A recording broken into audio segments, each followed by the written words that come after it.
L'église Saint-Laurent est une église qui aime bien se mouiller dans la vie. Ce week-end est un week-end un peu particulier puisque c'est le week-end de la fête de la musique et c'est le week-end des réfugiés au niveau mondial.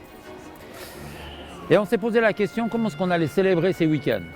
D'abord, on était un peu emporté par la fête de la musique, il y aura plein de concerts dans cette église et on est parti dans cette direction. Et puis au bout d'un moment, on s'est dit mais c'est aussi la journée des réfugiés au niveau mondial. Nous avons des hôtes qui vivent dans cette église depuis 3 mois, qui viennent d'Afrique et qui ont traversé la Méditerranée. Donc nous aimerions aussi pendant ce week-end non seulement s'occuper de la fête de la musique, mais aussi de rappeler ce qui se passe dans les migrations et les souffrances que vivent beaucoup d'hommes et de femmes sur la terre. Et c'est pour ça qu'on a cherché un bateau, un Zodiac qu'on nous a prêté, qui nous permet symboliquement de rappeler aux gens qu'il y a plein de frères humains, migrants, qui souffrent sur la terre et qu'on ne les oublie pas. Et nous, on se relie aussi à la parole du Christ qui dit « Riez avec ceux qui rient et pleurez avec ceux qui pleurent ». Alors la fête de la musique, c'est plutôt le rire. Les migrations et les souffrances sur les bateaux pneumatiques, c'est plutôt les pleurs. Et nous avons voulu que les deux vivent en confrontation, en paradoxe pendant tout le week-end. Et c'est pour ça que nous sommes là dans ce bateau tout le week-end.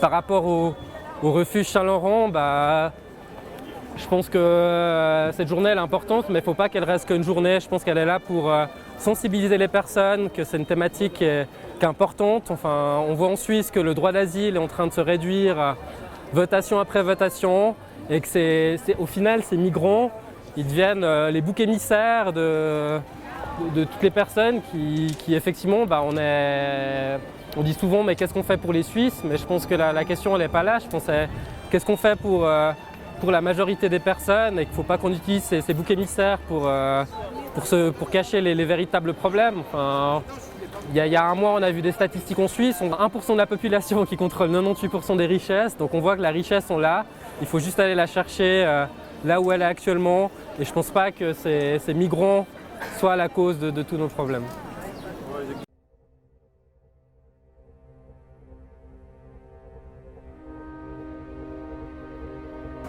Aujourd'hui, on est là en fait pour la journée mondiale pour les réfugiés. Et en fait, c'est via Amnesty International qu'on a monté ce temps pour être présent à Saint-Laurent, à Lausanne, pour justement un peu appeler à sensibiliser la population lausannoise sur ce qui est en train actuellement de se passer par rapport à leur forteresse Europe. Avec Amnesty, en fait, on appelle vraiment ça forteresse Europe parce que depuis quelques temps, il y a vraiment une politique migratoire de l'Union européenne qui ferme totalement les frontières. Et là, en fait, justement, il y a notre slogan, c'est vraiment en premier de protéger les personnes et ensuite les frontières. Je pense que tout le monde a entendu ce qui est en train de se passer en Méditerranée. C'est vraiment en train de devenir une fosse commune. Et nous, ici, on est là pour récolter des signatures, pour aussi surtout parler avec les personnes, informer. Et en gros, la pétition demande tout simplement que l'Union européenne commence réellement à agir par rapport à tout ce qui se passe dans la mer Méditerranée et de sauver tous ces migrants qui débarquent, qui risquent totalement leur vie et justement qu'elle fasse quelque chose pour contrer à cette situation en fait.